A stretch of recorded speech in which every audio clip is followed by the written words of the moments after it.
तर आपल्या समोर आहे धोत्रेकरांची नवीन खरेदी थैमान आणि नितीन शेठ रसाल आपल्या समोर मालक आहेत त्याचे. तर दादा काय सांगाल थैमानबद्दल? थैमान तर आम्ही आता 4-5 दिवस झालं घरी आणलेला, पण बैलाकडे बघून असं वाटतं की जे आमचं कधी घरी धावणीला वस्तू आली नाही अशी वस्तू आम्हाला लागली, भेटले नशिबाने. म्हणजे नक्की थैमानची तुम्ही खरेदी केली काय? हा नवीन खरेदी केले साताऱ्यावरून. साताऱ्यावरून खरेदी कोण? बॅनर बिनर टाकलं नाही, आमचा थोडासा प्रॉब्लेम झाला आहे, भाऊजी वारले त्याच्यामुळे आम्ही बॅनर टाकला नाही, पण येत्या 3-4 दिवसामध्ये चांगला बॅनर. तर कितीची खरेदी आहे काय सांगाल किंमत?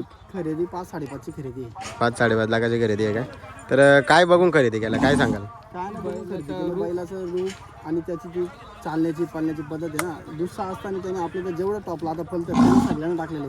त्यांनी सगळ्यांना टाकले 3 फेऱ्याला का बिनजोडला? 3 फेऱ्याला बिनजोडला आम्ही पहिल्यांदा आणलाय आणि त्या दिवशी फेऱ्या काढला तर एकदम टपाटप पळाला. तर 3 फेऱ्याला काय त्याचे रेकॉर्ड काय आहेत? 3 फेऱ्याला काय रेकॉर्ड आहे त्यांनी चांगलं, आता जेवढं आपल्या इथं हिंद केसरीची 3-4 बैल पळत त्यांना सगळ्यांना टाकले. दुसरा असताना टाकलेलं का? आता किती जाती आहे? आता 4सा झाला, 1 महिना झाला. 4सा झाला तेव्हा तुम्ही खरेदी केला काय? हा 4सा झाला आम्ही खरेदी. त्या दिवशी आपल्या इथलं धामोद्याचा लाडू आहे ना विकलेला, त्याच्यामध्ये नंबर केलाय. नक्कीच म्हणजे दामोदरकरांचा तो लाडू वरती बोलतो तो हिंदकेसरी लाडू. गाड्या मारल्या त्यांनी पण. तर 4 वेळेला हिंदकेसरी केली. चतुर्थ हिंदकेसरी आहे काय? फक्त आता आमचं एकच मत आहे का जसं तो तिथं वरती पळाला होता तसं आपल्या मुंबईमध्ये पळाला ना तर चांगलं नाव करेल आपलं. तर काय सांगाल म्हणजे तुम्हाला म्हणजे काय वाटतंय तुमचे अपेक्षा काय असणार आहेत त्याच्याकडून? आमच्या अपेक्षा असं काहीच नाही, फक्त बैल नेहमी गुलालात राहू दे एवढीच एक अपेक्षा, बाकी काय नाही. तर मुंबईमध्ये तो कोणाच्या नावाने पालणार आहे? मुंबईमध्ये आता फुल समनी प्रसन्न जे कानिपनाथ प्रसन्न, नितीन बलिराम बसाल, आदित्य सिव्हिल कन्स्ट्रक्शन या नावाने पालणार आहे. तर काय सांगाल म्हणजे तुमचे बरं असे 2-3 नंदी आहेत तुमच्या दावणीला, राजा आहे, अजून कोणते कोणते नंदी आहेत? आम्हाला झलक आहे, राजा आहे. आधी पहिलं आम्ही गावठी पालवायचो, त्यांची एक गाडी फाकायला लागली, मामाबाची गाडी तिथे साईडला जायला लागली, त्याच्यामध्ये आम्ही मध्ये तो राजा घेतला, त्याच्यानंतर थैमान भेटला चांगला. राजाने पण चांगलीच मुंबई गाजवली, ती पण नवीन खरेदी केली पण होती. दिसेल तो आपल्याला पुढच्या करार आहे महिन्यामध्ये. आपला या सीझनचा करार आहे तो. तो या सीझनचा करार आहे का? करार आहे. पुढच्या महिन्यामध्ये आपल्याला सोनू बपतरावच्या त्या मैदानात बघायला भेटेल. म्हणजे आता 7 तारखेला जे मैदान आहे राजा 777 केसरी ते पण टॉपचा डायरेक्ट पायरा भेटेल. याला पण टॉपचा पायरा आहे का?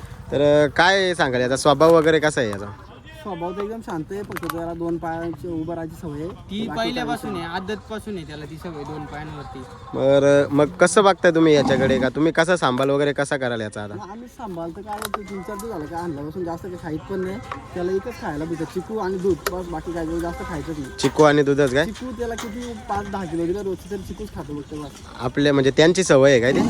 त्यांची बाग असल्यामुळे ते चिकूच्या बागेत त्याला ती सवयच लागली खायची. चिकू आणि दूध खातो. मग तुम्ही कसं काय 4-5 दिवस तेच दिलं का हा तुम्ही? चिकू त्याला आम्ही पण बाग लावायला घेतली. नक्कीच बैलासाठी चिकूची बाग लावायला घेतली.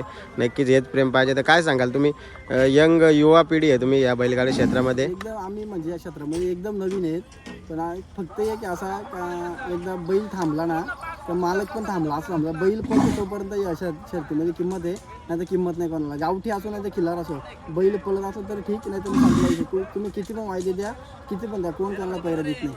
नक्कीच एक तुमच्या माध्यमातून मला वाटतं तुम्ही दोघे युवा भाऊ आहेत दोघं पण, आणि यंग आहेत ना, तुमच्या माध्यमातून नवीन नवीन खरेदी पाहायला मिळते आपल्याला.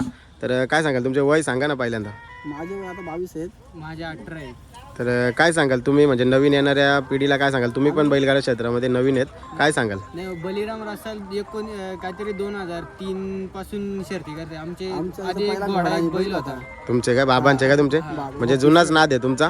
पण नाद आहे, पण आताचा नाद पहिल्यासारखा राहिला ना. आता पैसे असेल तर नाद करू शकतो, कोणाचं पण काम नाही. एक बैल पोचणं म्हणजे कुटुंबातला एक सदस्य येतो 100%. त्याच्यासाठी आपला काय लागतो काय नाही. धंदा पाणी आणि व्यवसाय. तर तुमचा व्यवसाय काय काय सांगाल? आमचं कंस्ट्रक्शन आहे, जेसीबी डंपरचा, आणि जोडधंदा आपला शेतीचा आहे. शेतीचा जोडधंदा काय?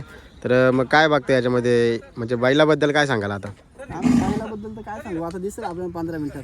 नक्कीच म्हणजे आज पहिल्यांदाच म्हणजे शर्यत होणार त्याची.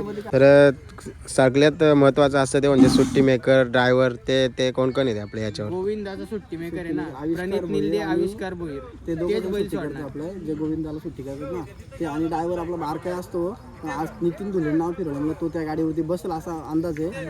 आणि आपला घरचा ड्रायव्हर गणेश कांबरे 2 वर्ष अपराजित ड्रायव्हर आहे. 2 वर्ष ड्रायव्हर आहे का? जेव्हा पालायचा तेव्हा तोच गाडा मला. याच्या पुढे तुमचा नाद कसा असणार आहे बैलगाड्या शर्यतीचा? त्याच्या पुढे काय, जसं बैल पळेल तसं नाद करू आपण. आपण घाटावरून तर खरेदी केली, मात्र घाटावर जेव्हा हिंदकेसरीचे मैदान असतात त्यांना तुम्ही जाता का?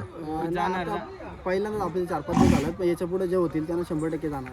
100% आणि 100% असं तुम्हाला गुलालात ठेवत राहील तुमचा थैमान, राजा आणि झलक. नक्कीच शुभेच्छा असतील माझ्याकडून. राजाचे पण शर्यत झाले आणि झलकची आता सुटेल, ती पण गाडी होईल 100%. नक्कीच तुम्हाला गुलालात ठेवेल. धन्यवाद.